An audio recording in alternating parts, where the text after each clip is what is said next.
So ఇప్పుడైతే అల్లం వెల్లుల్లి పేస్ట్ చేసుకోవడానికి చూడండి, నేను ఎప్పటికప్పుడు రెడీగా నాన్ వెజ్ బిర్యానీ చేసేటప్పుడు మనం ఇట్లా ప్రిపేర్ చేసుకుంటే చాలా బాగుంటుంది. ఇందులో అయితే గ్రైండ్ చేసుకుంటున్నాను. అప్పటికప్పుడు చేసుకుంటే చాలా ఫ్రెష్గా అండ్ టేస్ట్ కూడా అదిరిపోతుంది అనుకోండి మసాలా అయితే.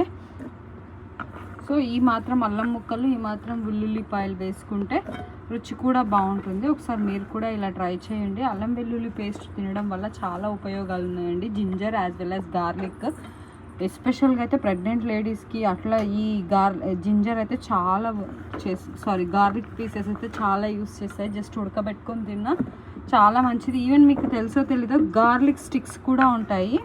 ఈ రెస్టారెంట్లో ఇప్పుడు స్పెషల్గా గార్లిక్స్ని మంచిగా వేయించి ఫ్రై చేసి స్టిక్స్కి కుచ్చి సేమ్ చికెన్, తందూరి చికెన్ అట్లా చేస్తున్నారు అనమాట. మీరు ఎప్పుడైనా తిన్నారా? ఒకసారి ట్రై చేయండి, చాలా టేస్టీగా ఉంటుంది. దీన్ని గ్రైండ్ చేసుకుందాం. ఎంతో రుచికరమైన అల్లం వెల్లుల్లి పేస్ట్ రెడీ.